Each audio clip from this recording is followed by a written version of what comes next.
महाराष्ट्रातील खासदारांना विकत घेण्यासाठी प्रत्येकी 15 कोटींचा ॲडव्हान्स दिला जातोय.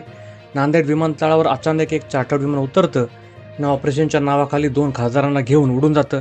शिवसेनेच्या वर्धापन दिनाला अवघे 2 दिवस उरले असताना महाराष्ट्राच्या राजकारणात हा कोणता मोठा भूकंप होतोय? होय, हे खळबळजनक आरोप स्वतः खासदार संजय राऊत यांनी लागोपाठ 3 ट्विट्स करत केले आहेत.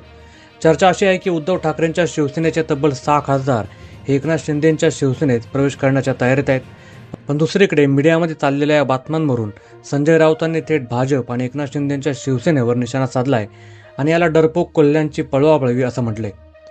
संजय राऊतांच्या मते हा सर्व मीडियाचा आणि विरोधकांचा बनाव आहे.